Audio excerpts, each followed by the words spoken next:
Good afternoon. How is everybody doing? For those of you who may not know me, my name is Renarda Joy, and I help motivated investors take the money that they've earned and create more revenue. Now, if you're just joining us, we are on week 4 of Anderson Street. We are wrapping up today. Now, I started this new series, Pathway to Wealth Building, for those of you who are new to wealth building through real estate investing. You see, real estate investing has so many different moving pieces, and I want to be able to help break down the key players, their positions, and the rules. You see, real estate is a transactional process, and you just got to understand all of the moving pieces, and that's what I'm here for. I remember when I got started, I didn't have anybody to be a sounding board, to show me the ropes, to ask questions. And I remember saying to myself, if given the opportunity, if I can hold the space for others to help them out, I would do that. So, guess what? I'm here to be able to do what I promised I would do. So let's get into Anderson Street. Let's wrap it up. So we walk through the journey with Leonard, who's our investor. He's motivated, he's excited, and he has a strong desire. And I shared with you, you have to be careful when you have those type of emotions because you don't want to be moved based off of emotions. You don't want to have that, I got to have my first property as a mindset because you don't want to buy and sell based off of emotions. You want to be able to make decisions based off of facts, data, information, and only that. So Leonard goes on, he shows us that he's interested in buying a property in close proximity to where he's actually familiar with the area. He's done his research, he lived by the area, he worked by the area. So he was very familiar with it, which is really good.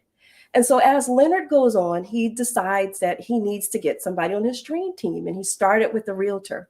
And the way he went about getting a realtor is he went through the newspaper and he didn't just find any realtor. He wanted one that was familiar with the area, who was active, who was showing a lot of different properties and showing interest of how to actually be an investor friendly realtor. So there's a difference. You want to make sure that you're getting an investor friendly realtor, and there's many different people that you need on your dream team, and a realtor is just one of them. So as Leonard was going on, he did find a property and he decided it was time to do his due diligence. This is where I see so many new wealth builders making so many rookie mistakes because they don't take the time to do the due diligence. So Leonard was able to look at the income and expense report, right? He was able to actually peel back and figure out what was the actual income. Now, be careful because a lot of sellers, they will give you the performer, what they project, how the property should and will perform. That's not what you want. Sometimes they'll give you a nice creative spreadsheet of a rent roll. You want to actually see the deposits coming into the account. That way you can confirm what's actually coming in. And the expenses are just as important. You don't want to see numbers that are just padded, puffed up, right? You want to get the actual information. So always look at everything, apples for apples, and compare to make sure you're looking at exactly what you're actually getting yourself into. Because the last thing you can do is like take this shirt and go back to Macy's.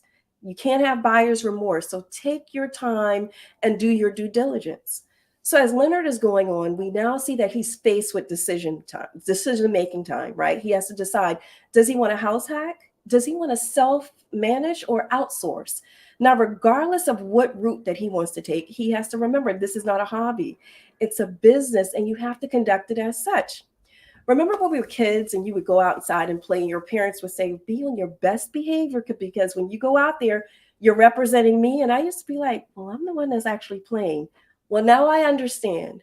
When you have somebody that's working on your behalf, they're representing you.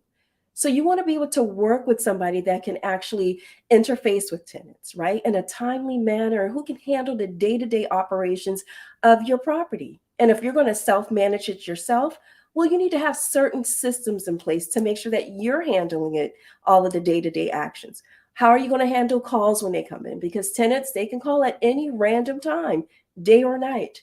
So if you're still on your 9 to 5, what's going to happen if they call you 2 o'clock when you're meeting with your boss? Again, you don't have to be stuck with those situations because you can outsource it. You just want to make sure you align yourself with those who are like-minded, who's going to conduct business the way that's going to represent you.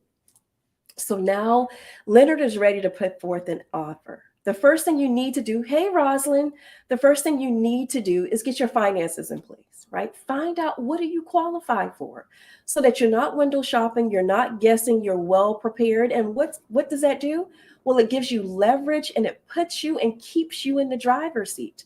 So when you get with a property that you're ready to put in an offer, and you and the seller have come up with mutual agreed terms, you can now put in an offer. And if you've agreed to it, you can pull the trigger.